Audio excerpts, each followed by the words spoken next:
General Oscar González, ministro de Defensa Nacional, ¿cómo anda? Buenas noches, don Carlos. Buenas noches a toda la audiencia. Bien, estamos acá a disposición de la audiencia y, por supuesto, a tu disposición, Carlos. Muchas gracias por venir. Bueno, cuéntenos, ¿cuándo llegan los tucanos? ¿Cuándo se va a cerrar la compra de los tucanos y van a llegar a Paraguay? Nosotros tenemos la expectativa de que los tucanos van a llegar a Paraguay en junio. Junio del año que viene. Sí, es más. Somos tan optimistas que con el comandante de la Fuerza Aérea pensamos que podríamos estar desfilando el 15 de mayo. El desfile militar ya puede contar con los tucanos. Con los aviones. Es decir, que se podría adelantar incluso un mes. Estamos haciendo todas las gestiones, todo el esfuerzo, operativo sobre todo, porque las otras cuestiones ya están finiquitadas, para que los aviones supertucanos estén ya a cargo de la Fuerza Aérea Paraguaya, con pilotos de la Fuerza Aérea Paraguaya, volando en cielos paraguayos. ¿Y para qué van a ser usados los 6 aviones que piensan adquirir? Para cumplir la misión constitucional, que es la de defender el espacio aéreo. Y también, y no menos importante, y sobre todo la inmediatez es combatir a los vuelos irregulares que tanto daño hacen al Estado. Que transportan las drogas. Transportan las drogas y hacia y desde Paraguay. Transportan drogas y otro tráfico ilegal que está siendo implementado por el crimen organizado. Bueno, para eso va a ser. Pero sí, para ello van a necesitar también de radares. Los radares, claro. Está también el proceso de la compra de los radares, también está avanzado. No llegan al extremo de los aviones, pero eso también, la compra de los radares, digo bien, es una decisión del gobierno de Paraguay, del señor presidente de la República, y los radares también vamos a tener. Los radares del aeropuerto, mientras tanto, pueden servir para visualizar algún vuelo irregular y informar a la Fuerza Aérea. ¿Cómo va a ser mientras no tengamos radares? No, los radares del aeropuerto son radares secundarios. Secundarios. Los radares militares son primarios.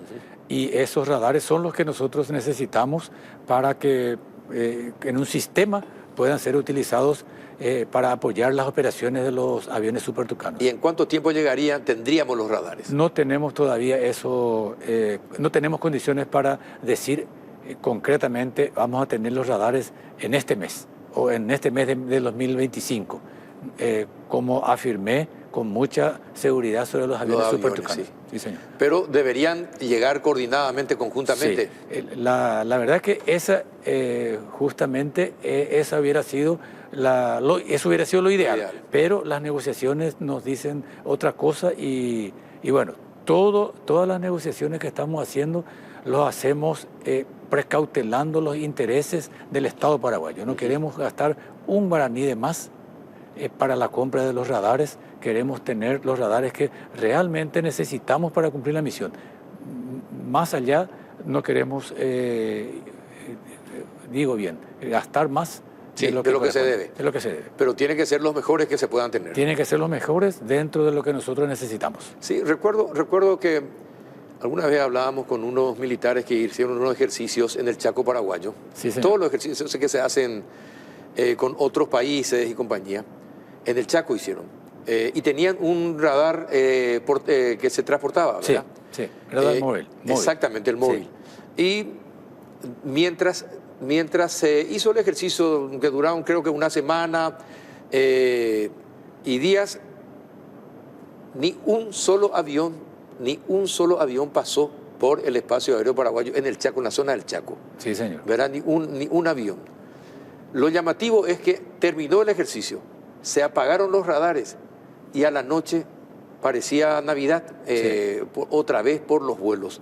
Es decir, que el crimen organizado está tan metido que conocen hasta los pequeños detalles como esos, por ejemplo, de las prácticas que hace las Fuerzas Armadas en una zona determinada para no aparecer por ahí por sus aviones en general. Por eso es que nosotros a veces hasta puede ser tomado de mala manera el hecho de que no publiquemos algunas especificaciones técnicas, algunas operaciones militares, justamente por eso, don Carlos, porque el sigilo de las operaciones Es importante. es importantísimo, sí, para que realmente tengamos éxito. Cierto. Esa es la verdad. Cierto.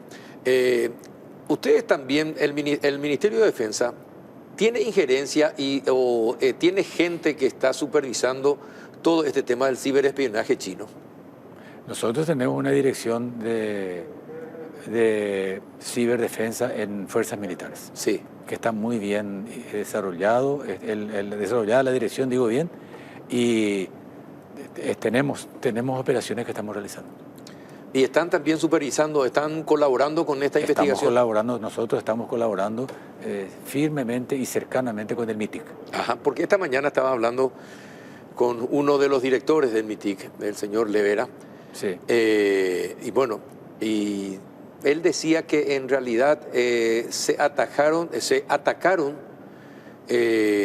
principalmente las computadoras relacionadas con la Cancillería. Sí, así es. Bueno, y dice, para conocer la gravedad del espionaje, decía él que era de término medio. ¿Qué sabe usted como ministro de Defensa acerca de eso? ¿Qué es lo que supuestamente buscaban estos hackers chinos? Sí, yo no quiero emitir ninguna opinión, don Carlos, porque eso puede entorpecer las investigaciones. Pero lo que sí puedo decirte es que la Dirección de Ciberdefensa y Ciberseguridad de Fuerzas Militares está en contacto fluido y permanente con la gente del MITIC. Bueno, sí, señor. Es importante esto porque la inteligencia, el servicio de inteligencia de un país, si funciona bien, el país va a funcionar obviamente bien. Es así, ¿verdad? Sí, así mismo. Según los conceptos militares, creo que la clave de la defensa y la soberanía también es la inteligencia. Y la inteligencia es como la linterna prendida en la oscuridad. Indica el camino que tienen que seguir las unidades operativas. Obviamente que la inteligencia es de trascendental importancia. Sin inteligencia no se puede realizar ninguna operación militar. ¿Ninguna? Ninguna. Ajá. ¿Y cómo es nuestro servicio de inteligencia? Y tenemos nosotros varios departamentos de inteligencia. Uno de ellos, y la teniente que va a entrar después, es integrante del Batallón de Inteligencia Militar, que es el que provee de información al Comando de Operaciones de Defensa Interna en el norte y también en el sur. Uh-huh. Y realmente estamos orgullosos nosotros de nuestro Batallón de Inteligencia Militar. Ajá.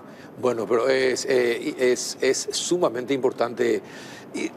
Y en estos días, ustedes los militares siempre destacan cuáles son los posibles conflictos que podría tener la República en un futuro cercano, inmediato y alejado.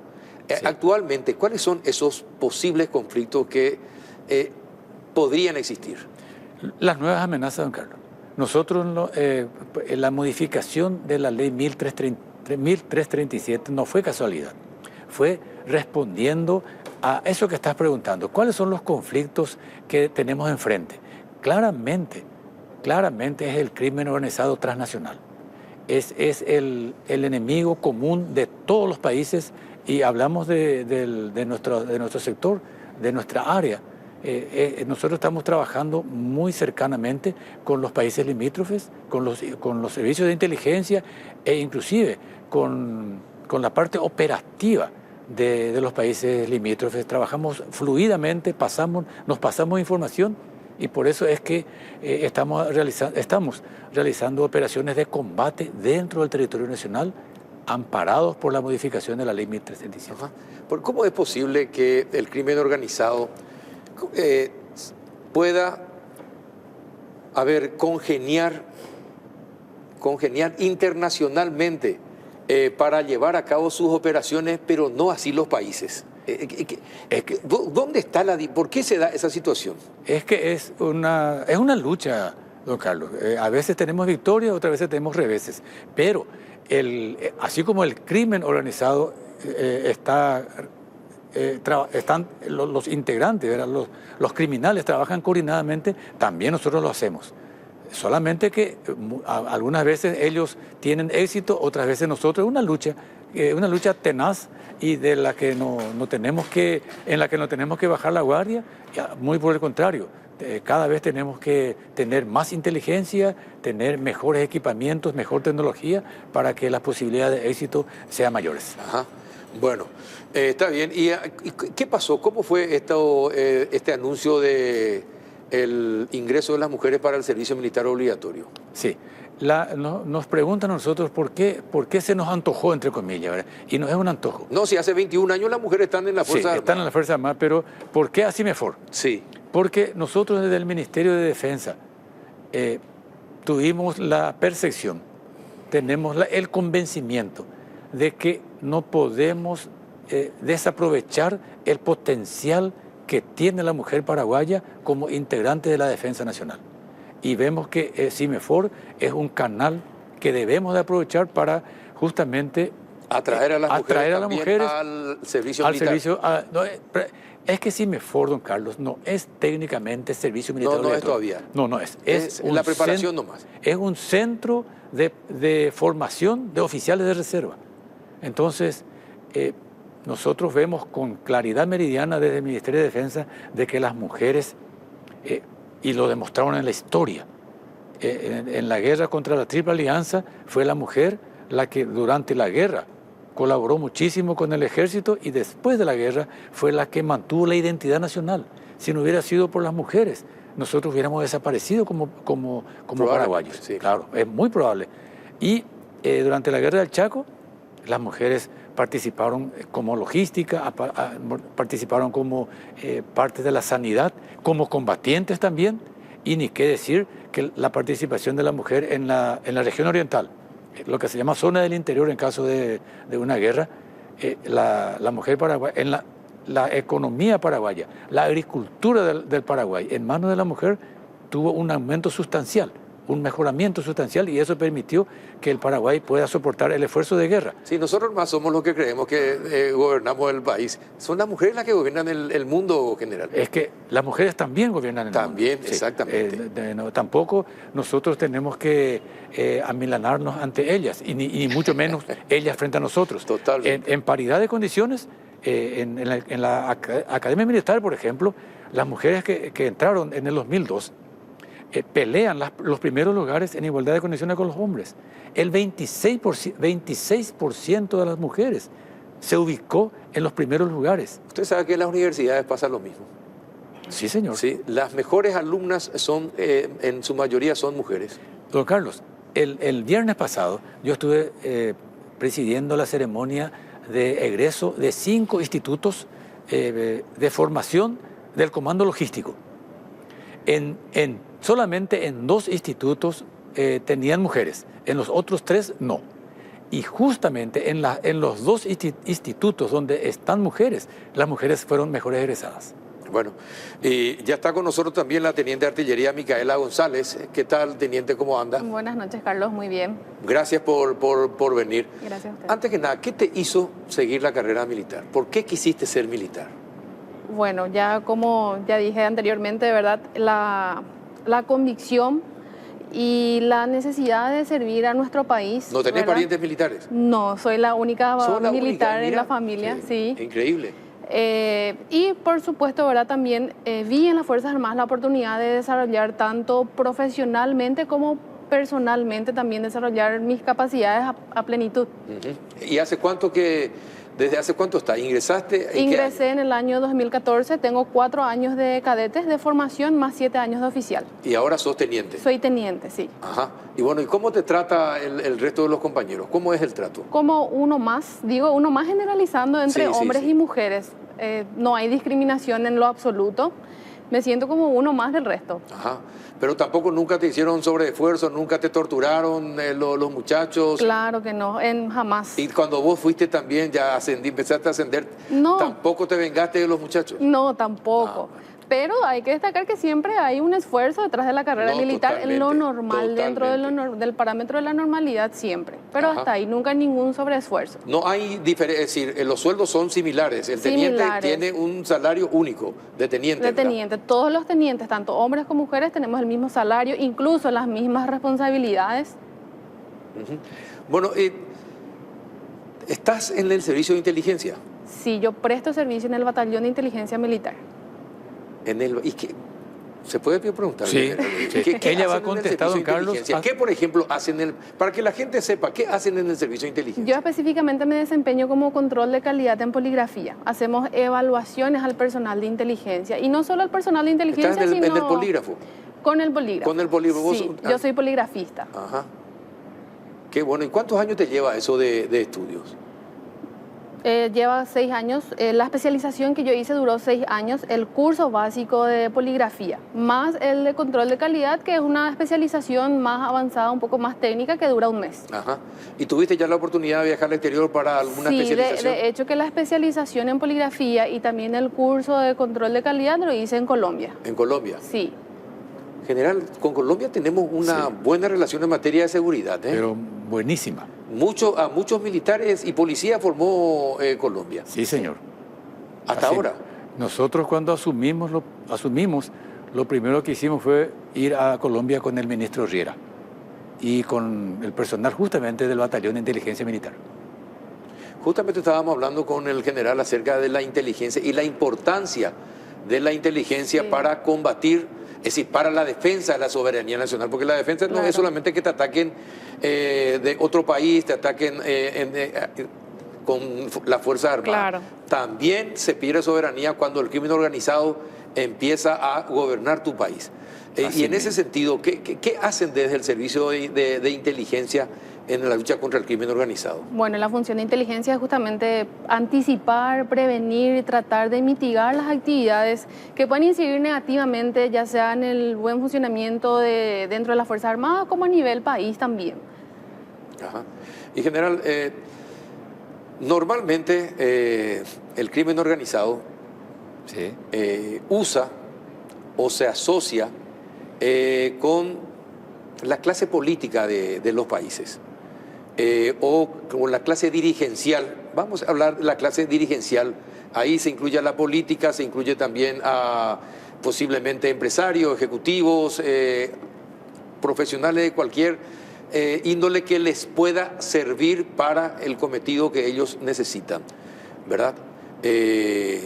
Entonces, ¿cómo se hace un servicio de inteligencia si por allí un policía puede estar al servicio también del crimen organizado o un militar también puede estar al servicio del crimen organizado? ¿Cómo se hace todo? No, la investigación nos incluye a todos. Sí, claro. Tanto al personal militar como al no militar, ¿verdad? Y el batallón de inteligencia, por ejemplo, tiene absolutamente la libertad, tiene las manos libres para hacer las investigaciones que ellos consideren pertinentes. Ahí lo dijo la teniente González. Para toda aquella actividad que pueda perjudicar tanto a las Fuerzas Armadas y ni qué decir al Estado, esa actividad detectada por el Servicio de Inteligencia, ellos comunican a los comandantes operativos y ellos realizan las operaciones que tengan que realizar. Ajá. Además del crimen organizado, ¿qué otras situaciones podrían complicar la soberanía paraguaya? Por ejemplo, con Argentina o Brasil, ¿hay algunos temas pendientes que pudieran, complicar el entendimiento entre los gobiernos? Absolutamente, don Carlos, al contrario. El relacionamiento con los países vecinos es óptimo. Todas las cuestiones en las que nosotros necesitemos la colaboración de ellos, ellos nos dan y también nosotros damos la colaboración que ellos necesitan cuando hay algún problema en la frontera, problema de crimen organizado, porque la verdad es que no existe otra generación de problemas que no sea el del crimen organizado transnacional. Tema limítrofe no hay por el momento. Absolutamente nada. Nada. No. Ni con Bolivia, ni con Argentina, ni Brasil. Mucho menos con Bolivia. Con Bolivia tenemos un tratado de paz que fue firmado, que fue consolidado. No tenemos ningún problema. Sí tenemos un relacionamiento muy bueno con los países limítrofes. Ajá. Bueno, qué interesante es tener acá una persona que trabaja en el servicio de inteligencia, justamente el tema que estábamos hablando, general. Sí, señor. Y bueno, ¿se sabe qué es lo que buscaban los chinos con la Cancillería? No, nosotros no estamos en condiciones de dar una opinión sobre ese punto. ¿Todavía no se puede informar? No, señor. Cuando se dice que ese espionaje fue de mediano porte, ¿cómo se entiende? ¿Cómo uno puede, para que nosotros los comunes, que no hablamos de ese idioma de inteligencia, qué tenemos que entender cuando se dice que es de mediano porte? Don Carlos, esto cuando se llega al finiquito, va a haber un vocero que va a informar sobre qué es lo que ocurrió y qué hicieron los servicios de inteligencia del Estado para contrarrestar eso.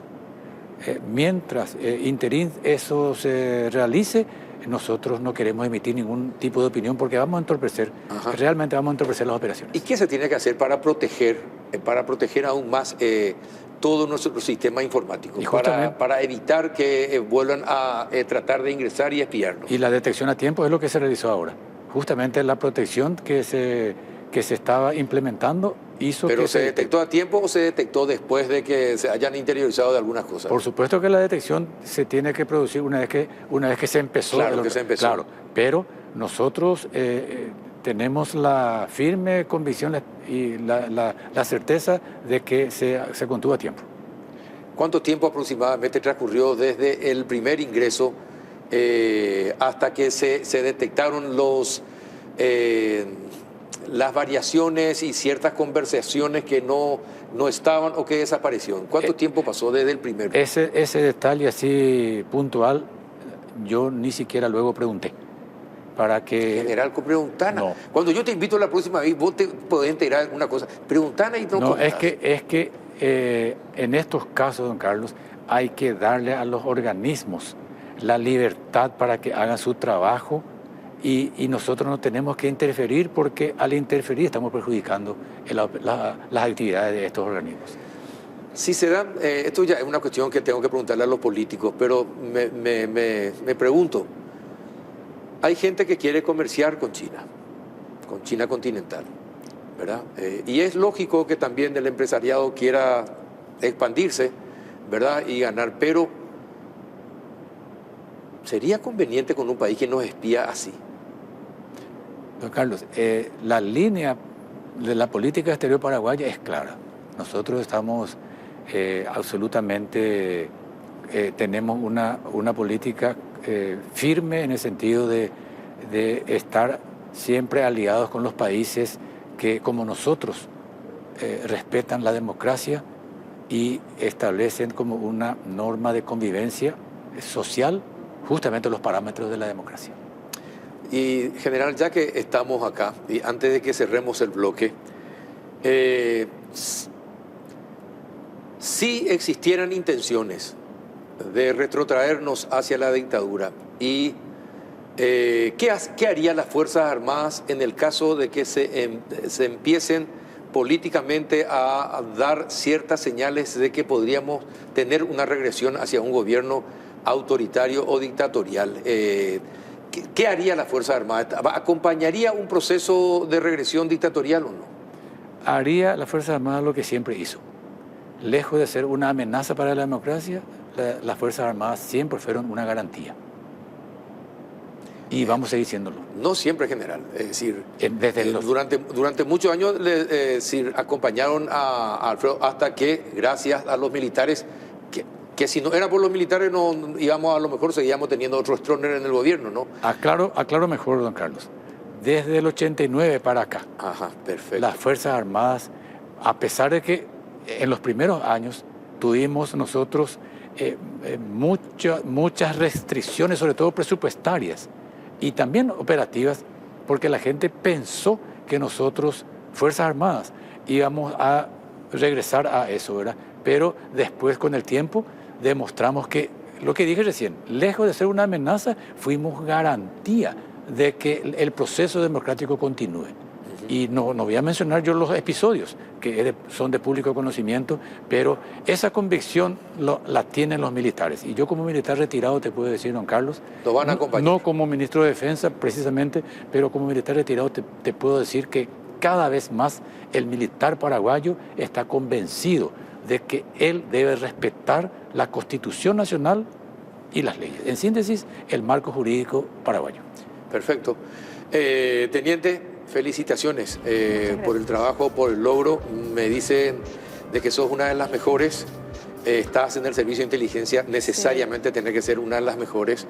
Y bueno, fuerza en esta tarea de ser militar no es fácil, siendo mujer, pero fuerza. Se puede. Y general, Gracias. muchas gracias por venir siempre que te convocamos. Sí, señor. Invitamos a las mujeres a que se anoten, se incorporen a CIMEFOR. CIMEFOR Ejército está en Mariano Roca Alonso, sobre Traschaco. El otro local enfrente a la Expo, en el Comando Logístico. En la Armada, cerca de la iglesia Estela Maris. Inscritas. Ya. Hasta el momento existen muchísimas llamadas. Pedidos de condiciones, requerimientos, pero esperemos que en estos días ya hayan inscritas mujeres. Y en la Fuerza Aérea en Iguazú pueden irse a inscribirse. La instrucción va a ser... ¿Cuántos pilotos tiene Paraguay?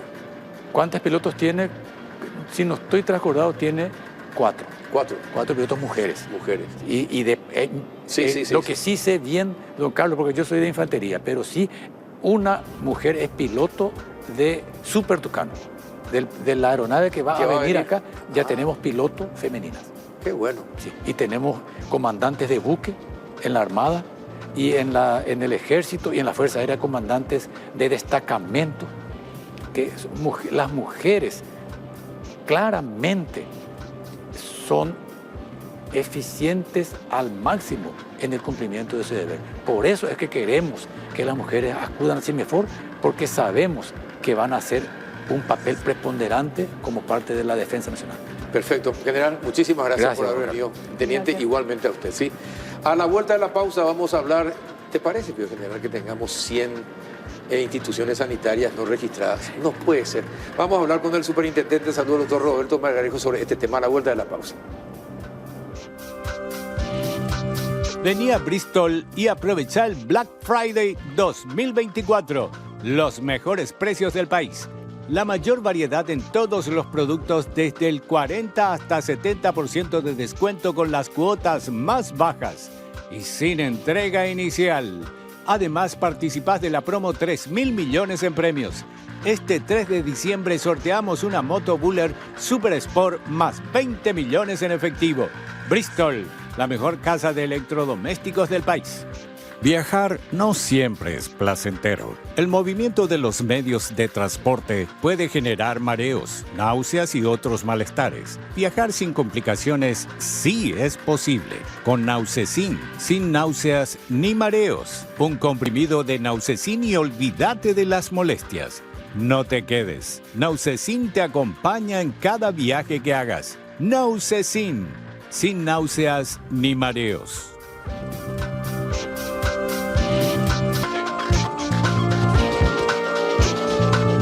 Bien, ya estamos con el doctor Roberto Margarejo, superintendente de salud, para hablar acerca del operativo Ñembotú. ¿Qué tal, doctor? Buenas noches, gracias por venir. Buenas noches, Carlos, a la audiencia, gracias por la invitación. Bueno, contanos un poquitito, ¿cómo es posible, antes que nada, cómo es posible que funcionen más de 100 centros médicos, por decirlo así, irregularmente, sin estar habilitados? ¿Cómo es posible que...? En capital. Solamente en capital. Solamente. ¿Y en todo el país cuántos hay? No, muy difícil cuantificar. Con el equipo de trabajo hacemos número de veces y creemos que hay 2.000 a 3.000. Solamente en capital más de 100. Entre irregularidades de no habilitados, no registrados o directamente funcionando en la clandestinidad.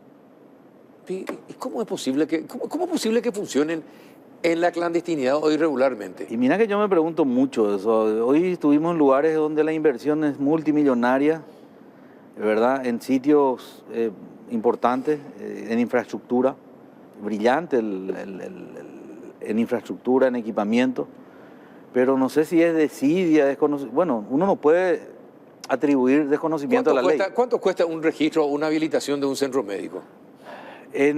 Los cánones del Ministerio de Salud no te quisiera mentir, pero van desde 1,5 millones a 3,400,000, creo, lo del Ministerio. Por eso, como yo no manejo, no soy parte del Ministerio, en Superintendencia está arreglado por la ley que habla de 20 jornales, que son actualmente 2,152,000, y eso se renueva año a año. Estamos hablando de 2,200,000. Sí. Y por no pagar esa cifra, No sé si es por no pagar o porque directamente, no sé, no te puedo explicar. pero ¿verdad? no tiene sentido. No tiene sentido. Sé que algunos desconocen, pero eso no le pero exime de culpa. la ley, pues. si la ley no permite, pues eso. Claro, claro, El conocimiento de la ley no se admite. Claro, Sí, así mismo. bueno. Pero qué raro. Y más de 2.000 entonces, En todo el país. en todo el país. Sí. ¿Y qué se le puede decir a la persona que va entonces? Es decir, no tenemos garantía de quién nos atiende, de qué nos puede pasar si vamos a uno de esos más de 2.000 institutos o centros de salud distribuidos en todo el país. Y mira, Carlos, por supuesto que no hay garantía del momento que no está habilitado y registrado, por más buena tecnología tenga o buenos profesionales, pongámosle que tengan Sí. lo mejor de punta y los más capos como médicos o como profesionales de salud. Pero si ocurre un accidente, No, y por eso. que los accidentes ocurren en Sí, medicina, sí, sí. ¿verdad? Es que por eso se saben muchas Claro. veces que son irregulares y no están Así- habilitados. Así mismo. Lo que te puedo decir es que acá hubo un carnaval durante un largo tiempo, ¿verdad? Un narco libre y bueno, ¿Cuántos años aproximadamente? la superintendencia tiene 25 años de funcionamiento, ¿verdad? Este año cumplió 25 años. ¿Y qué es? Bueno, nosotros A ver, hoy cumplimos 8 meses en ¿Y es función. un negocio ser superintendente? No. ¿O fue un negocio para muchos, por eso no hubo control? No sé, no quisiera entrar en ese capítulo. No Pero sé. es llamativo, pues. Y sí, es llamativo, pero Alguien, yo es decir, quiero... alguien tuvo que haber lucrado con esto para que esta situación se dé. Porque si no, no se va a dar. Y de alguna u otra manera, como decía un colega tuyo ya extinto, que era Humberto Rubín, ¿verdad? La corrupción se mide por varias maneras, ¿verdad? Sí. No solamente es la coima muchas veces, sino también es la desidia y dejar pasar cosas. Sí, claro, por mirar para otro lado. Y sí, esa también. O sea, yo quisiera hablar de lo que estamos haciendo en 8 meses, ¿verdad? Esta es la tercera vez que estamos ¿Qué juntos. vas a hacer qué vas a hacer para controlar más de 2.000 centros Y médicos irregulares en todo el país? apuntamos primero a tener un equipo sólido, que lo tenemos ya, un equipo totalmente profesional, de profesionales que están convencidos de su rol y sobre todo de la importancia que tiene esta institución. Y ya están, digamos, con mística y con convencimiento de que la superintendencia tiene que tener institucionalidad y tenemos que ser reconocidos como son reconocidos otras superintendencias, ¿verdad? Con un nivel de alto profesionalismo, independientemente a quién venga después. Eso, en primer lugar, nosotros bajamos línea y vemos que tenemos un equipo brutal de hombres y mujeres absolutamente comprometidos, ¿verdad? Con la línea de acción de nuestra y del gobierno en sí. Hoy tuvimos la suerte de hacer un trabajo interinstitucional con la Secretaría de Defensa del Consumidor, a quien agradezco a su ministra, que nos facilitó vehículos, también funcionarios para que estén presentes. Al ministro, al defensor del pueblo, también acompañó. Personalmente ellos dos estuvieron acompañándonos con sus funcionarios y también con logística, porque tenemos que confesar, no tenemos los recursos dentro de la superintendencia. Y también el Ministerio de Salud colaboró con 5 vehículos a quienes hemos solicitado que nos brinden la posibilidad de tener esta logística, porque la idea fue concebida hace un tiempo atrás de hacer en forma conjunta, de gran impacto y de acceder a la mayor cantidad posible de entidades prestadoras de servicios en un solo día, y mañana continuamos, porque tenemos que culminar el listado que tenemos. Ahora, estos 2.000 centros, ¿qué incluyen? De todo, Carlos. ¿Por qué, por ejemplo? ¿Incluyen también seguros médicos? No, seguro médico está aparte. Nosotros estamos hablando de entidades prestadoras de servicios de salud. Ajá. Servicios de salud son lugares, clínica, policlínica, spa, centro de fisioterapia, centro especializado, Centros odontológicos, de todo. clínicas odontológicas, laboratorios, todo lo que te puedas imaginar donde se realiza algún tipo de tratamiento en salud. De salud, sí. Esa es la jurisdicción de la superintendencia. Ajá. No así el consultorio privado único de un médico. Sí, sí, sí. Cuando hay más de 2 consultorios ya es competencia nuestra. Y les digo a los colegas y a los demás prestadores de salud, odontólogos, químicos y demás, que no se engañen en tratar de tener en un mismo lugar, independientemente, cada uno una habilitación de un consultorio. Eso representa una clínica. Una clínica. Así de sencillo. O sea, no quieran avivarse porque encontramos eso, por ejemplo, y vamos a cerrar. Por ejemplo, si vos en un edificio Sí. que no es de los médicos, Sí. pero alquilan un piso o en 2 o 3 pisos están, ¿qué es? Es una clínica, una policlínica. Pues hay Pero varios no- médicos, hay un nefrólogo, hay un dermatólogo, hay un clínico, hay un cirujano. Es varias clínicas, varios consultorios que Ya se considera representan. como una Claro, clínica. Claro, por supuesto. A pesar de que el edificio no es de ellos. Claro, pero está funcionando Pero como una están clínica. funcionando ahí, claro. ¿Qué tiene el dueño? Bueno, alquila, ¿verdad? Es un negocio del dueño alquilar. Y sí, bueno, pero está bien. Yo soy Pero médico. peores casos hemos visto, ¿eh? ¿En serio? Hoy y durante este tiempo. Bueno, ¿y qué pasa con qué pasa con esos centros médicos no habilitados, no registrados y donde hubo fallecimientos, donde murió la gente por una mala praxis, porque se le suministró mal un médico? Bueno, mala praxis médica. ¿Qué pasa y cuántas condenas la Superintendencia de Salud consiguió una vez que intervino y se cercioraron de que era irregular? Desconozco los números exactos, pero te voy a explicar lo siguiente. Nosotros intervenimos y constatamos la utilización irregular de la infraestructura por el cual fue habilitada. El caso concreto de unas semanas atrás. Una clínica odontológica habilitada como clínica odontológica Sí. en el Ministerio de Salud, registrada con nosotros como una clínica odontológica, donde ellos firman una declaración jurada de qué procedimientos van a realizar. Pero estaba funcionando como otro tipo de consultorio, otro tipo de clínica, con el agravante de que los que estaban registrados como profesionales no tenían la capacidad ni la especialidad para realizar los actos que estaban haciendo. No, pero eso es criminal. Eso ya es Nosotros criminal. abrimos un sumario, Sí. pero abrimos una investigación, una auditoría integral.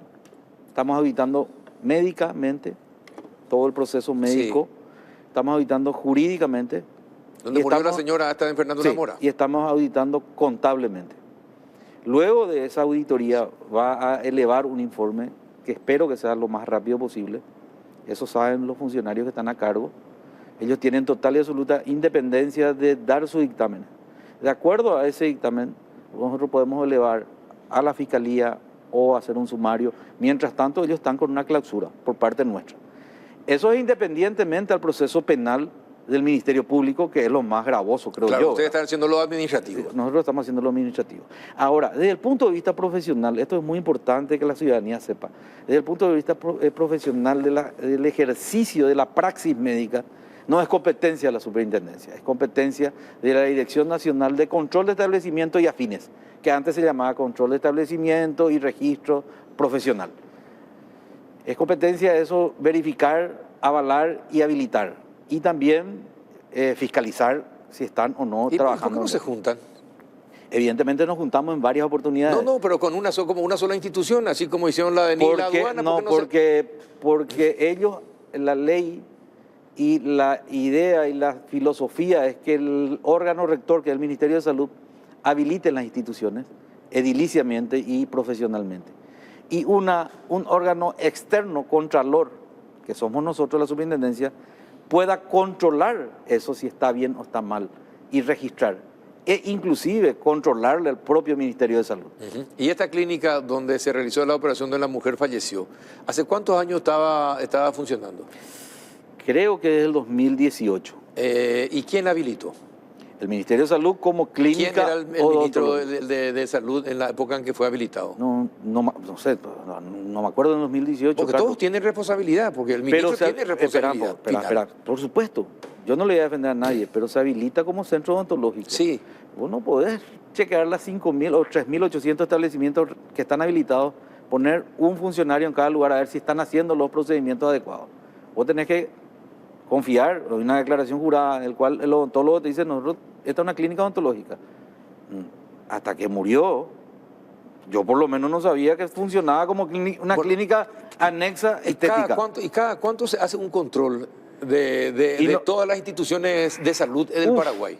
No sé, nosotros estamos hace 8 meses, estamos haciendo controles aleatorios dentro de nuestras posibilidades y dentro de nuestros recursos. Con decirte que pero se puede saber, por ejemplo, se puede saber, desde el 2000, ¿cuánto me dijiste que funcionaba esta? 2018. 2018, bueno. Creo, y es importante que corrobores con el director, el doctor Velázquez, el director de control, creo que ellos tuvieron un sumario y una amonestación por parte de la Dirección de Control de Establecimiento el año pasado. ¿Por qué no controlaban? Le controlaron y le sancionaron. ¿Le sancionaron? Sí, y volvió a incurrir en otra falta, ya con mucho más grave, ¿verdad? Ajá.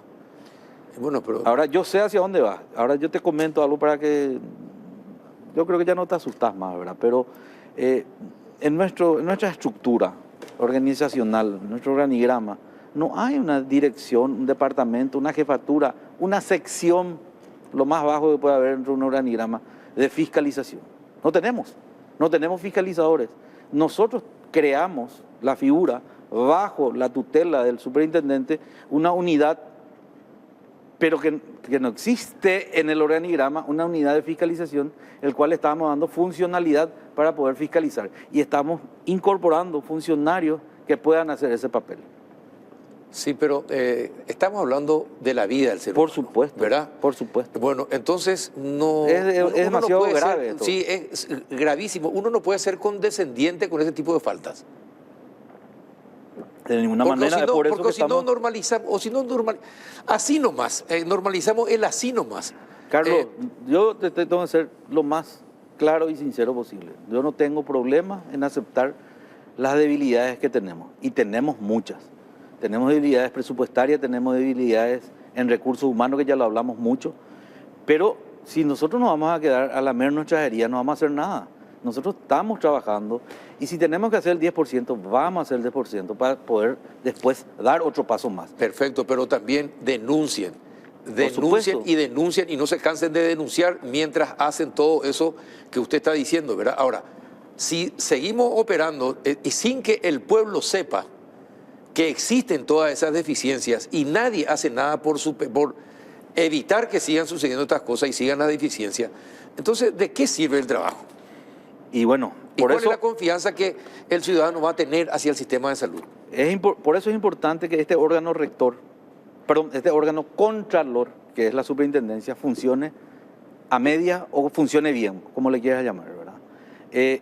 Para nosotros ustedes son unos aliados estratégicos importantísimos.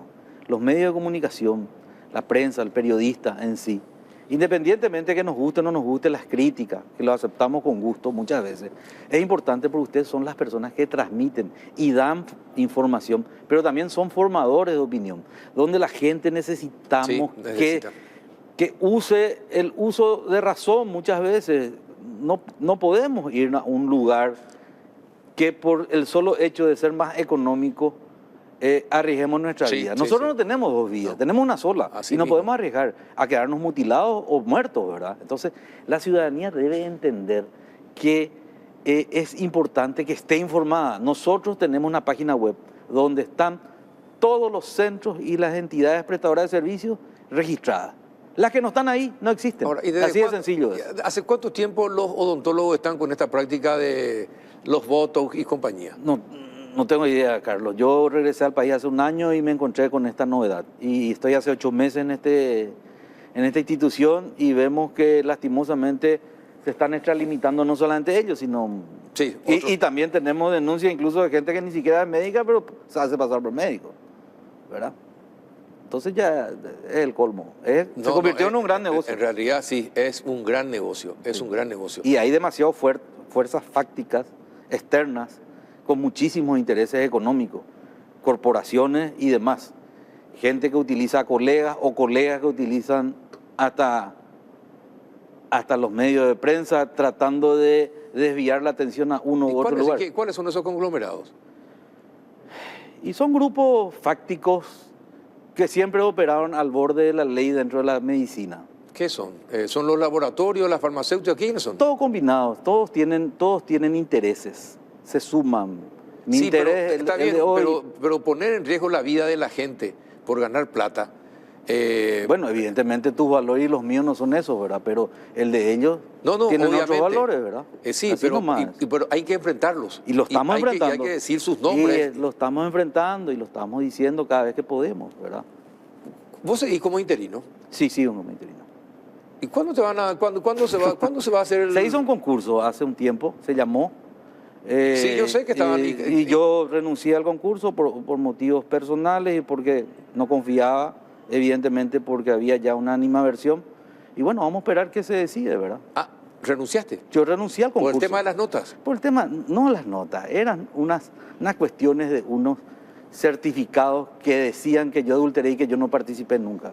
E incluso dijeron que ni siquiera yo era médico, ¿verdad? O sea, eso es un disparate total, porque varios de ellos que están ahí fueron inclusive instructores míos.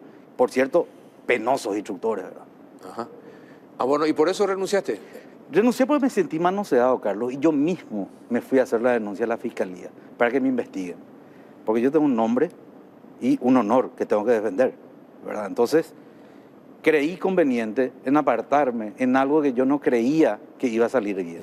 Y entonces vamos a esperar, vamos a ver lo que se decida. Y bueno, finalmente el presidente tiene la palabra y yo voy a estar hasta que el presidente me designe o me destituya, ¿verdad? Pero esos son los momentos, doctor, en que, como vos decís, tenés que informar a la prensa. Si vos hiciste eso, si vos mismo pediste a la fiscalía, ¿por qué no llamaste a una conferencia? Yo hice una conferencia de prensa. ¿Hiciste? Sí, hice. Estuvieron presentes ahí, no sé si eran 4 o 5 medios, ahí están los antecedentes. Pero yo no quisiera darle la importancia que no se debe a este tema. No, la última vez que viniste acá... estábamos en pleno concurso. Estaban en pleno concurso, por eso, y ya hace varios meses y todavía seguís como interino. Carlos, escúchame. Había en la malla, decía alta gerencia, por cada año... Sí. Bueno.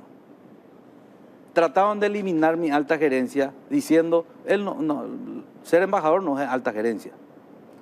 Digo yo, siendo un embajador que tiene que manejar presupuesto personal, las relaciones bilaterales o multilaterales, en mi caso, con más de 6 organismos internacionales, además de tener 8 países con concurrencia, ¿qué más alta gerencia puede haber? Había una mala leche en contra mía, esa es la verdad. Pero no importa, nosotros continuamos, no nos van a perturbar, no nos van a cambiar de lugar, de visión. ¿Tu cargo depende del presidente o de la ministra? Del presidente de la República. Del presidente de la República. Claro, del Consejo Nacional de Salud, realmente, del comité que eleva la terna. En este caso, yo fui designado por el presidente porque el anterior superintendente estaba con mandato vencido por casi 3 años. ¿Y qué dice la ley? Que debe ir el director de control de establecimiento. No había director, entonces el presidente no puede dejar a Céfalo un lugar y me designó como interino. Perfecto. Sencillo. Bien, doctor, qué rápido pasó el tiempo. ¿Verdad? Sí, pasó volando el bloque. Te agradezco, doctor, que hayas venido y también te pido un favor. Sí. Todo el tiempo que te queda, no sé si vas a continuar como interino o no, pero todo el tiempo que sigas, trata de evitar que sigan apareciendo y cerrar todas aquellas clínicas, si podés las 2000 que decís que existen en el país, cerrar, porque nos merecemos una buena atención a la salud y confianza y seguridad hacia el sistema de salud. Nosotros estamos convencidos, el equipo que trabaja conmigo está convencido de que ese es el camino. Vamos a hacer todo lo que esté a nuestro alcance y lo que solicitamos es el acompañamiento, pero sobre todo queremos que la ciudadanía esté siempre atenta y alerta, eso es importante. Perfecto. Y que nos denuncien, estamos para recibir las denuncias. Perfecto. Gracias, doctor, por haber venido. Muchísimas gracias. A la vuelta de la pausa, un mano a mano que ya está grabado con Miguel Vázquez, el CEO de Bueno Van, a la vuelta de la pausa.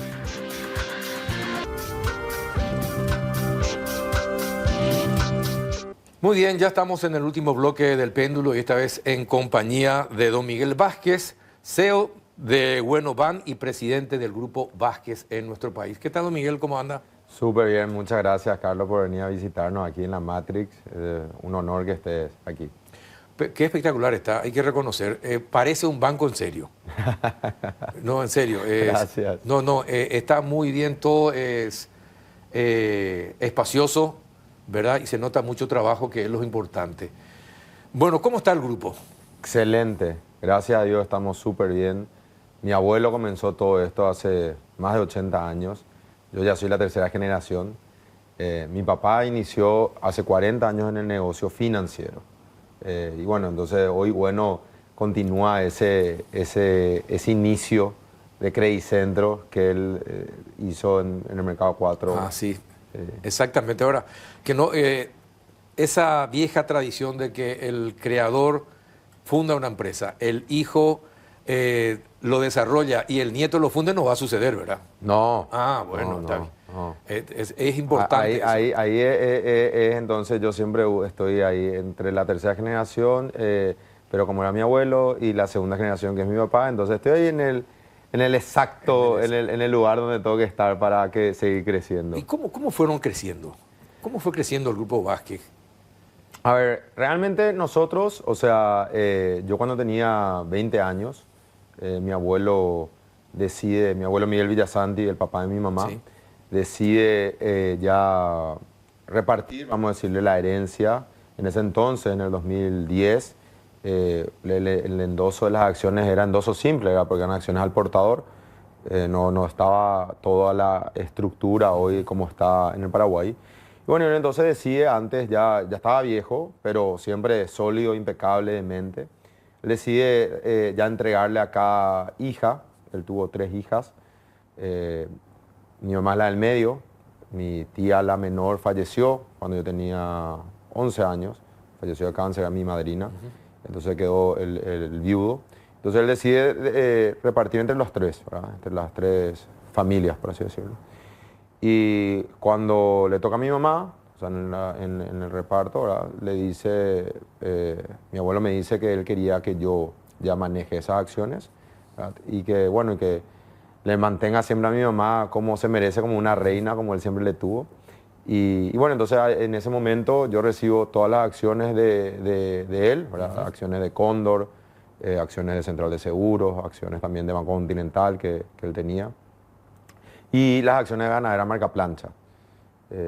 Entonces yo decido negociar con mi tío Mario, que fue el viudo, y mi tía Norma, que es la mayor, y cambiar las acciones, cambalachear, como se dice. ¿Verdad? Entonces yo quedarme con la participación del 66% de Ganadera Marca Plancha, y entregarle a ellos las acciones de Cóndor, de Central. Mi tía Norma, de hecho, es la presidenta de Central de Seguro hasta hoy. Y bueno, y que ellos entonces continúen con eso, que para ellos sí era más importante. Y yo quedamos con el 66% de Ganadera Marca Plancha. Luego de muchos estudios, yo le llevaba siempre a mi abuelo a la estancia, ¿verdad? Cuando él fue envejeciendo. Mi abuela falleció un año antes que él. Y bueno, y a él le dio un Alzheimer así, tipo galopante, ¿verdad? Ellos tenían más de 50 años de casados, ¿verdad? Y entonces le llevaba al campo y siempre, y bueno, hasta ahora tengo un cariño por el campo. Hoy es Villa Oliva Rice, hoy es una de las arroceras más grandes del Paraguay. Y bueno, finalmente en el 2014 decido yo vender la estancia, vender la sociedad, porque era lo que es hoy, ¿verdad? Una oportunidad enorme para el progreso del Paraguay, para dar mucha mano de obra. Y yo, mi papá y yo, que mi papá siempre, él me dio la oportunidad, me enseñó sobre los negocios. Desde los 8 años siempre estuve detrás de él. Entonces él me dice, Miguel, vos, ni yo, ni uno lo sabemos hacer, ni siquiera arroz blanco. ¿Qué vamos a ver sobre arroz? Entonces, yo te recomiendo que vendas. Yo no puedo decir esto, es algo que tu abuelo te dejó a vos, ¿verdad? A vos, a tu mamá, a tu hermanita, de parte de mi mamá, ¿verdad? Pero yo no te voy a poder ayudar en esto. Entonces, bueno, ahí finalmente con dolor, ¿verdad? Pero mirando al futuro del país y el beneficio también del país y nuestro, vendo la sociedad. Hoy estoy súper orgulloso porque cambió todo Villa Oliva. Villa Oliva Rice fue el primero. Hoy alrededor hay un montón de arroceras. Paraguay está creciendo muchísimo en exportación de arroz y yo creo que va a crecer mucho más, ¿verdad? Porque nuestro arroz es 100% orgánico. Bueno, entonces lo único que le pedí a los que compraban, que siempre de primera, los brasileños y los paraguayos que compraban, que la estancia se siga llamando Don Miguel, ¿verdad? Por mi abuelo, ¿verdad? Y bueno, entonces eso ayudó, Carlos, a que en el 2014, con esa venta, ¿verdad? Podamos, yo hablando con mi papá y mis hermanos, pueda capitalizar Credicentro. Entonces, a partir del 2014 inicia una nueva era de mucho crecimiento de Credicentro, con emisiones de acciones preferidas y también gracias a todo lo que fue la ayuda que siempre nos dieron los fondeadores internacionales. Ahora, desde el principio, para microempresarios y para el sector más vulnerable de la población, otorgando créditos, ¿por qué? Porque mi papá, mi papá inició Credicentro en el mercado 4, sí, por eso. ¿verdad? Y ellos, mi abuela, ¿verdad? Que también inició de cero, ellos importaban sábanas, importaban productos de Panamá y de Brasil. Entonces, en ese entonces, ellos trabajaban mucho con el Banco do Brasil, ¿verdad? Para todo lo que eran las exportaciones. Sí. Y ellos tenían deuda, ¿verdad? En dólares. Y vino el Somozazo, sí. Y después vino la gran inundación. Sí. Y bueno, el Somozazo hizo que el dólar se trepara de manera así abismal. Y ellos tenían deuda en dólares. Entonces no había manera de vender todas las mercaderías y poder pagar esa deuda. Entonces mi abuela, que mi abuela Brígida también es mi ídola personal, ¿verdad? Porque mi abuela no sabía leer ni escribir, pero era muy buena con los negocios, con los números, ¿verdad? Ella no se le escapaba nada en lo que eran los números. Y bueno, entonces ella le dice, mi hijo, mira, nosotros lo más importante que tenemos es la confianza de nuestros proveedores, la confianza del banco. Nosotros tenemos que pagar toda nuestra deuda, porque si no, si nosotros continuamos así, no vamos a poder honrar. Entonces mi abuela le dice a mi papá, vendamos todo y paguemos toda la deuda. Y hacen eso, venden todo, rematan todo lo que tenían para pagar esa deuda y se quedan solamente con el edificio del Mercado 4, que hasta ahora seguimos teniendo, y las mercaderías para casi volver a empezar, ¿verdad? Entonces pagan todo, gracias a Dios, antes de que venga la inundación. Después viene la inundación y el depósito de ese edificio está en planta baja, ¿verdad? O sea, tipo en un subsuelo. Y bueno, algunas partes de la sábana y eso se mojan todo, ¿verdad? Entonces, pero fue un gran aprendizaje para mi papá. Y bueno, y ahí entonces mi papá dice que había una oportunidad, ¿verdad? De dar crédito. Y la misma cosa como él me dijo a mí en el arroz, le dice a mi abuela, le dice, mi hijo, mira, yo te doy este capital para que vos inicies, pues yo no entiendo nada sobre el negocio financiero. ¿Eso fue en el 2000? No, eso fue mi abuelo, eso fue en el 50 no, perdón, en el 80, ¿el Somozazo cuándo fue? En el 80, sí, 80 creo que fue. 80, y bueno, y Credicentro inició en el 84, o sea, 4 años después. Lógicamente, la primera vez mi abuela le da un capital importante, en ese entonces era lo que habrá sido. Y mi papá coloca todo en una semana, ¿verdad? A todos los comerciantes alrededor. Y luego se sienta a esperar para cobrar, ¿verdad? Y ahí no le fue tan bien. La segunda vez le fue un poco mejor, hasta que la tercera vez, ahí sí prendió.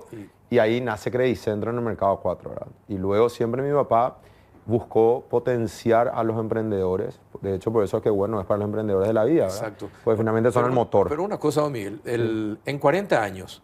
compran un banco, ¿cómo es? Sí, realmente no compramos un banco, nos convertimos primero en un banco y luego compramos Visión Banco. Visión Banco. ¿Y cómo se da esa fusión? ¿Cómo ustedes compran Visión? Con deuda, con emisión de bonos. Con emisión de bonos. Sí, pero bueno, te explico. Entonces, Credicentro fue creciendo, ¿verdad? Yo me iba a la oficina de mi papá en Credicentro. Como yo nací, mi papá y mi mamá ya estaban separados. Yo vivía con mis abuelos, ¿verdad? Con mi abuelo Miguel y mi mamá. Y para estar con mi papá estaba todo el día en la oficina, me iba a la oficina. Literalmente a jugar a la oficina, ¿verdad? De los 8 años más fuerte. Entonces mi papá entraba así en la oficina y entonces mi papá me dice un día, che, Miguelito, ¿sabes que demasiado rompebolas hoy? Y empecé a hacer algo, ¿verdad? Porque acá estar correteando al pedo, no. Sí.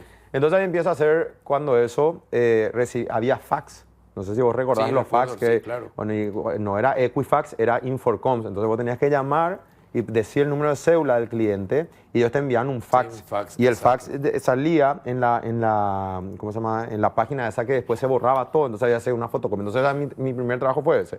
Llamar, pedir el número de cédula, me dan el listadito, me decían señorita porque tenía la voz muy fina. Y entonces acá recibía el fax, fotocopiaba y le pasaba, era tipo una parte de la fábrica, le pasaba a los que tenían que hacer ¿cómo se llama? Las referencias comerciales, en ese entonces hacían todo a mano, o sea, perdón, por teléfono. Y bueno, entonces después medio que a los 9 años dije, ya no me gusta más tanto que cada rato me digan señorita o señora, entonces le digo a mi papá, quiero hacer otra cosa. Entonces ahí me dice, bueno, anda a tesorería, y empezaba yo a hacer los depósitos, ¿verdad? Yo hacía números, pero en letras no sabía porque era muy largo, ¿verdad? Entonces el tesorero me escribía y yo transcribía. Y le llevaba a mi papá a que él verifique a que sea mi letra, y entonces me iba con el tesorero caminando a hacer el depósito, ¿verdad? Todo esto siempre en el verano, ¿verdad? Y siempre fue porque yo quise, nunca me obligaron a hacerlo, ¿verdad? No es que me obligaban a trabajar ni nada, sino que fue porque siempre a mí me gustó. Bueno, así fui creciendo. A los 10 años ya tenía un compañero, ¿verdad? Que tenían PlayStation, Night Shocks, todo cuando eso. Y mi papá, mi mamá siempre fueron bien estrictos. Mi abuelo sí me mimaba mucho más, pero había cosas que no me permitían, ¿verdad? Como por ejemplo el PlayStation. Entonces yo quería un PlayStation. Entonces mi papá me dice, trabaja. Claro. Entonces ahí empiezo a dar crédito y a cobrar la comisión, ¿verdad? La comisión de... ¿Y con la comisión te compraste el PlayStation? No me compré al final porque sentí lo que era el valor de la plata. Entonces dije, no quiero más PlayStation. ¿Ya querías el auto? No, voy a usar PlayStation de un gran amigo que se llamaba Rodri, que siempre me iba a su casa, se llama todavía Rodri, que siempre me iba a su casa a jugar PlayStation, ¿verdad?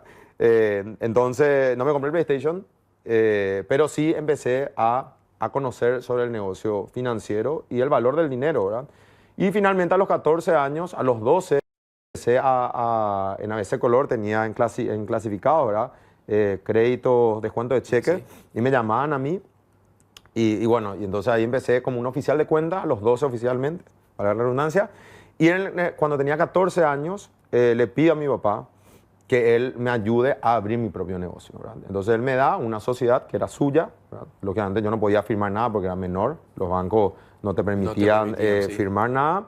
Y me da la cochera al lado, de Credit Centro, el edificio, la cochera, y ahí inicio yo mi negocio, entonces se llamaba Gilpress. Y me dan... Otra vez la cochera. ¿Qué hacen que los millonarios siempre comiencen en la cochera? Fue una buena cábala. Sí, sí. Entonces empecé en la cochera. En esa cochera mi papá fue un tiempo de un depósito, después otro tiempo le había cedido a la FEPANA, porque nosotros, mis hermanas y yo, somos nadadores del Sajonia, ¿verdad? Entonces, bueno, finalmente a los 14 años inicio yo y él me cede, siempre nunca terminó de soltarle, a una señora que realmente fue una persona súper importante también en mi formación, que se llama Margarita Enciso. Hoy está en la competencia, está en Paraguay japonesa, pero ella fue quien me guió y me ayudó así todo, o sea, día a día ella estaba conmigo y ella era la persona, vamos a decir, la adulta, no era niñera, era como mi mentora, ¿verdad? Mentora, sí.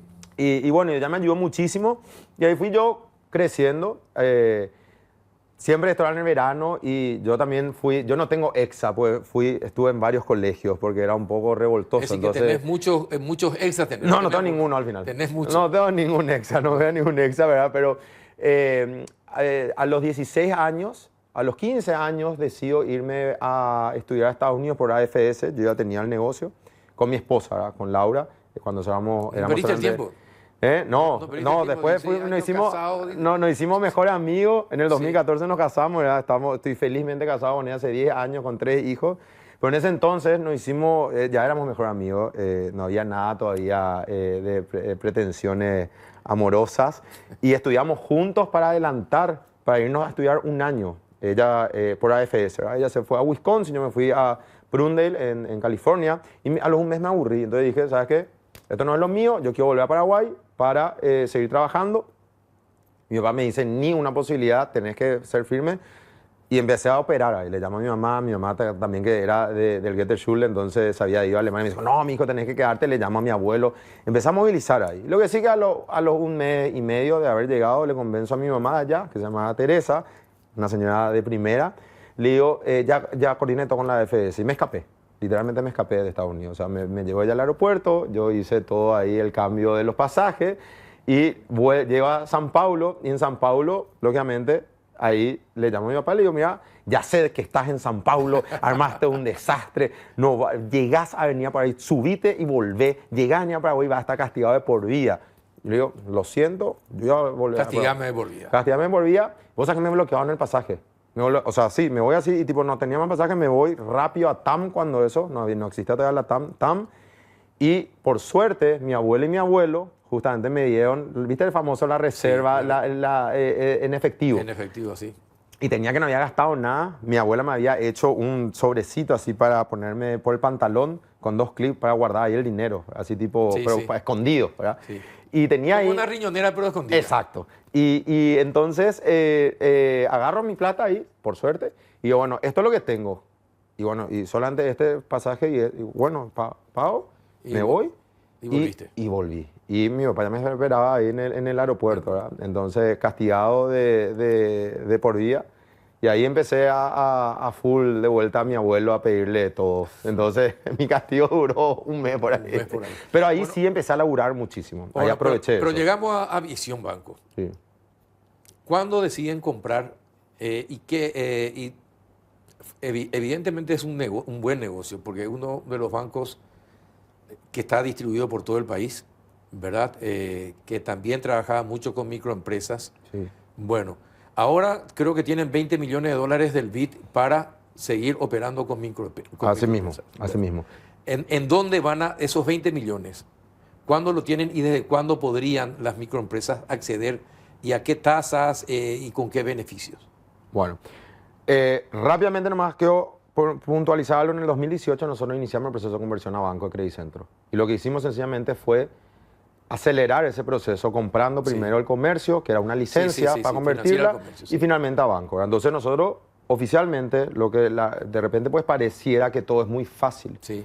Convertirse a banco no es nada fácil. No, Nosotros no nos es tomó fácil. muchísimos años. Finalmente compramos Visión Banco con una emisión de bonos que le pagamos con esa, o sea, le pagamos con los bonos a los accionistas, ¿verdad? No hubo una transacción en efectivo, fue bien transparente, todo con todos los permisos habidos por haber, ¿verdad? Porque finalmente también hay hay muchas regulaciones y verificaciones de cómo comprar un banco. No es que vos tenés plata y puedes comprar el banco, Claro. ¿verdad? Entonces, todo dentro de lo que corresponde con todos nuestros asesores, vamos a decir, legales de Ferrer y Gross Brown, hicimos esa compra. Y hicimos la compra porque justamente Visión Banco tenía una parte que a nosotros nos faltaba, que era toda la red de sucursales. Exacto. ¿verdad? Y también era algo muy importante para nosotros, que ella tenía 960.000 clientes. Y nosotros, en el 2018, cuando iniciamos el proceso de conversión de Credicentro a Banco, no me quisieron, no voy a hablar mal de nadie, pero no me quisieron tanto dar una ayuda a algunos, ¿verdad? Entonces yo me tuve que ir a Estados Unidos a buscar la membresía principal de Mastercard, que gracias a eso, finalmente también, hoy estamos donde estamos. Mastercard me da la membresía principal para empezar a operar en el 2019 a Credicentro. Y entonces para nosotros era muy importante llegar a más de 1 millón de clientes. Entonces para nosotros como negocio, Visión Banco, aparte de toda la red, claro, era perfecto porque ya perfecto. pasábamos nuestra meta que teníamos con Mastercard. Era muy importante. Y bueno, y gracias a eso después cerramos la exclusividad. Entonces, concretamente ahora, nosotros venimos ya hace años, Carlos, trabajando con los fondeadores internacionales. De hecho, los fondeadores internacionales nos apoyan mucho más que algunas entidades financieras acá dentro del territorio paraguayo. Entonces, eso es algo muy bueno porque finalmente, desde afuera, la gente ve la potencialidad que tenemos los paraguayos. Pues no quiero decir solamente nosotros, todos los paraguayos, que es una enorme oportunidad ahora con el grado de inversión. Entonces, nosotros para los emprendedores, estos 20 millones más todo lo que venimos haciendo, nosotros tenemos más de 180.000 pymes dentro del banco. Gran parte que vino en Visión Banco. Sí. Entonces El tenemos... 70% de todo lo que hace el país son las MIPYMES. Claro, y son las a quien más hay que potenciarle. Así mismo. Y sobre todo, Carlos, hay que darles las herramientas, pero a costos eficientes para que ellos puedan crecer. Entonces nosotros con el BID cerramos ahora el desembolso de estos 20 millones de dólares que están destinados directamente a todas las MIPYMES y está justamente, vamos a sacar un producto nuevo ahora en diciembre y te doy ahora justamente con UPay, ¿verdad? Que más que sea una competencia a nadie, es un elemento sumamente necesario para las MIPYMES. Porque ¿qué pasa? Vos, si sos una MIPYME, hoy es muy complejo que obtengas un POS o es muy costoso.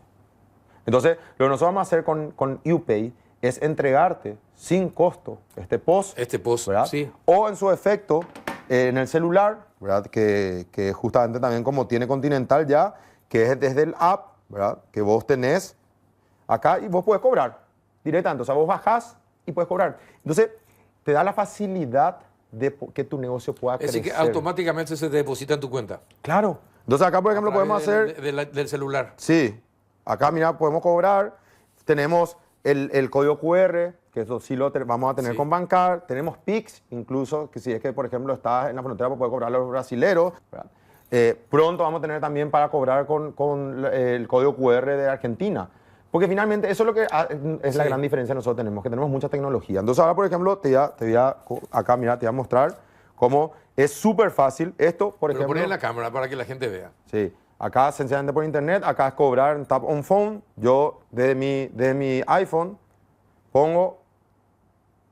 Ay, un segundito, acá. Ahí. Dos veces. Acercar el lector. Ahí está. Desde mi Apple Car, yo estoy pagando en un Android, porque Android, que justamente es la red más grande que hay acá, el 90% de los paraguayos usan Android. Sí. Y en Android sí se puede tener esto. En iPhone todavía no, porque dependemos de Apple, ¿verdad? Para lo que es el cobro. Claro. Pero entonces, Carlos, esto va a cambiar la historia del Paraguay, porque vamos a dar la posibilidad a cualquier emprendedor, sea un jardinero, sea hacer todas las transacciones con el celular. Y a cualquiera. Y transparente a cualquier banco. No necesariamente son Ya no vamos a usar efectivo. Y la idea es justamente no usar efectivo, porque entonces nos vamos a evitar todo lo que es el robo. Y ahí vamos a entrar sencillamente a poder también blindarle a nuestros clientes a través de algo que también vamos a lanzar ahora. ¿Desde cuándo esto va a empezar a operar? En diciembre, 20 de diciembre lanzamos. 20 de diciembre lanzamos. Y a partir del 20 de diciembre ya podemos hacer todas las transacciones. Pueden hacer todas las transacciones, incluso en todas nuestras redes sucursales, que son Bueno Bank X, ¿verdad? Tenemos la venta de celulares a través de una alianza que tenemos. Entonces nosotros estamos incentivando también a que nuestros clientes puedan tener un celular con la tecnología necesaria para poder cobrar. Entonces ahí ya estamos adelantándonos. Cerraste el circuito. Claro. Sí. Y sobre Brillante. todo con seguro, ¿verdad? Porque tenemos también buenos seguros. Entonces la venta de los celulares va a estar asegurada y va a estar blindada con el email para que si es que se te roba tu celular, justamente a través de las telefónicas ya no se pueda más volver a utilizar. Entonces tratar de achicar también el riesgo del robo de celular. Porque lo que nosotros tenemos que buscar, Carlos, siempre con la tecnología es que mejore nuestras vidas. Y la tecnología viene a mejorar nuestra vida, no es sacarle que nos sirva, que no trabajo a nadie. dependamos, que nos sirva la tecnología a nosotros. Así mismo. Bueno, ¿y qué es Moonshot? Moonshot es un programa para emprendedores que nosotros lo lanzamos en el 2019 con Credicentro. ¿Por qué disparar a la luna? Y porque en Silicon Valley, justamente los americanos, que es algo muy bueno que ellos tienen, ellos se ayudan entre todos. Sí. Yo en mi vida nunca escuché que un americano hable mal de otro americano en cuanto al negocio. Dejemos de lado todas las cuestiones políticas y todo lo demás, dejemos de lado. Ahora, ellos siempre, su bandera, su patriotismo y los negocios americanos son lo mejor para ellos. No existe otro mejor que ellos. Todos, sus marcas, todo. Es algo que hay que copiar, es algo que tenemos que nosotros los paraguayos inspirarnos, en también nosotros mismos como paraguayos, potenciarnos, comprar marca paraguaya. Como, por ejemplo, la UIP que dice paraguayo como vos, sí. ¿verdad? O Copetrol antes, que justamente en Moonshot estuvo con nosotros mi tío Blas, ¿verdad? Que decía, antes Copetrol tenía es paraguayo, apóyelo, ¿verdad? Entonces, tenemos que apoyar más lo paraguayo, en todo sentido, en todos los productos paraguayos, porque eso es lo que nos va a dar potencial a nosotros. Yo para nada desmerito lo internacional, también es importante, pero si es que hay un producto paraguayo... Tenemos que apreciar lo nuestro. Claro, apreciar mucho más. Entonces, Moonshot es justamente el disparar a la luna, porque en Silicon Valley todo siempre es pensar en llegar a la luna. Y cuanto más te acerques a la luna, vas a estar mejor. Entonces, hay el famoso dicho que es que el paraguayo no llegó a la luna porque no quiere nomás. Sí. ¿Verdad? Y eso es algo que tenemos como paraguayos. Nosotros, cuando nos ponemos algo en la mente, la garra guaraní sale. Ahora nos está la selección mostrando eso. Imagínate en Bolivia. Yo me fui a ver el partido con mi hijo, porque mi hijo que me está metiendo a full, traumado del fútbol. Yo no entiendo mucho, pero ahora estoy empezando a entender. Pero era difícil respirar. No, yo sé. Y mira que yo soy deportista y era difícil respirar. Mi hijo, que tiene 8 años, cada rato le tenía que poner el oxígeno, pues cada gol, ¿verdad?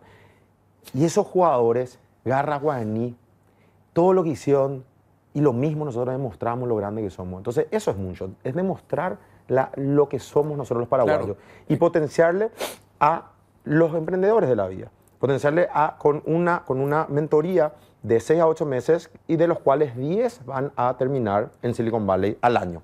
Es como decía Og Mandino, el escritor norteamericano también, más vale apuntar a la luna y acertar al águila que apuntar al águila y acertar una piedra, ¿verdad? Siempre nuestras metas tienen que estar bien, bien altas. Así mismo. Así mismo. Entonces, Moonshot es, nosotros nos propusimos a una primera etapa de 5 años de 100, empieza con 500, un hackathon para 500 personas, 500 jóvenes. No necesariamente tienen que ser todos de 30 años, incluso vamos a abrir hasta creo que 45 o 50 años, le convencí al equipo que podamos tener, pero desde los 14 años. Porque nosotros tenemos que saber que hoy, más que antes incluso, los jóvenes de 14 años tienen mucho más acceso y conocen más sobre la tecnología de lo que nosotros conocemos. Así mismo. Entonces, yo digo, ¿por qué un extranjero un joven, un niño, llamémosle, de 12 años ya puede estar vendiendo y teniendo ingreso a través de YouTube y nosotros no podemos potenciar los paraguayos? Tenemos que potenciar, porque nosotros somos iguales.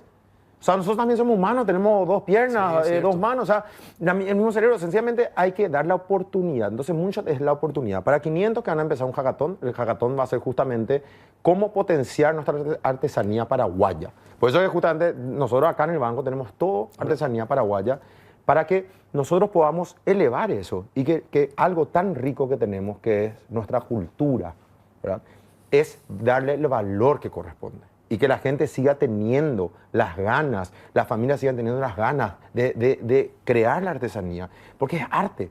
Entonces eso va a ser el primer hackathon. Luego de eso vamos a elegir 100, o sea, hay todo un proceso, 100 que van a estar durante 6 a 7 meses en un proceso de crecimiento, de mentorías con otros empresarios. Justamente ya los que me confirmaron son, por ejemplo, Blanca Seupens, Blas Zapac, también voy a estar yo, va a estar Joshua, que no es empresario, pero sí. Joshua Duersen es un ejemplo. Una marca. Es excelente, un joven que también desde chiquitito empezó en el karting con mucho esfuerzo, hoy está por llegar a la Fórmula 1. Después de que me contaste todo esto de parte de tu vida, don Miguel. No, Miguel nomás, porque me hace demasiado viejo, don. Bueno, no, pero justamente a eso iba. Es decir, de alguna manera Moonshot va a ser don Miguel convertido en el abuelo de Miguel. Sí. ¿Verdad? O sea, en mi abuelo y mi papá, ¿verdad? De incentivar, claro, de darle todas las posibilidades. Es como un cierre, un círculo para los jóvenes. Así mismo. Y es justamente, yo tuve, gracias a Dios, la bendición de tener el abuelo que tuve y de tener el papá que tengo. Entonces, poder devolver eso en lo que podamos a los paraguayos, ¿verdad? Y entonces, más que todo lo que es la mentoría, Carlos, es, imagínate, 10 emprendimientos al año van a estar 3 meses en Silicon Valley, van a estar ahí donde todo es Moonshot, sí. Van a estar codeándose con, de repente, Elon Musk, porque Elon vive allá, y ellos en Silicon Valley es todo un bar y vos le encontrás a todos. O sea, ahí no es que no, yo soy empresario. ¿Cómo se financia todo? Nosotros con Bueno, con ITI, que es también la empresa del grupo, ¿verdad? Y también con nuestros aliados estratégicos, como por ejemplo Oracle, que cerramos con Oracle, que es una de las empresas más grandes del mundo. Oracle Next Education, que va a ser justamente un programa también dentro del mismo de potencial desarrollo en tecnologías, ¿verdad? Y nosotros lo que tenemos es que tenemos mucho apoyo de todos nuestros fundadores internacionales, entre ellos el BID, Oikocredit, que también es accionista del banco. Oikocredit fue el primero en el 2016 en darnos un crédito a Credit Centro ya, y de ahí siempre nos apoya Oikocredit. Son holandeses, un fondo que nos ayudó muchísimo, porque todo esto te hace es que te exige mucho y te prepara para el futuro. Entonces, estas 10 empresas, Carlos, van a estar 3 meses, 10 emprendimientos, 10 jóvenes, van a estar 3 meses ahí en la cuna de la innovación, en la cuna de las grandes empresas del mundo. Imagínate que en Silicon Valley nació Apple, nació Google, nació también Nvidia. Entonces, van a estar ahí y van a ser 10 al año durante 5 años. Y ojalá Dios quiera que otras empresas también se quieran sumar y que justamente podamos, en vez de hacer 100 al año, hagamos 200 jóvenes al año, y en vez de 10 empresas o 10 emprendimientos, ¿verdad?, al año, así como Valley, se vayan 20. Porque eso es lo que tenemos que hacer. De nuevo, tenemos que aliarnos y potenciarnos como paraguayos. Y hoy tenemos todo para hacer eso. A disparar a la luna, entonces. Sí. Don Miguel, muchísimas gracias por haber compartido este espacio. Bueno, ojalá que muchos, y gracias a los emprendimientos de Bueno Van y de todo el holding Bueno, más paraguayos puedan acceder a los más importantes centros de economía y de tecnología. Hace falta porque los paraguayos somos capaces también. Gracias por estar con nosotros. No, muchas gracias, Carlos. Y sí, los paraguayos tenemos la garra guaraní, somos valé. Exactamente. Así Gracias, gracias. Muchas gracias. Y a ustedes también, muchas gracias por compartir otro miércoles más. Hasta el próximo.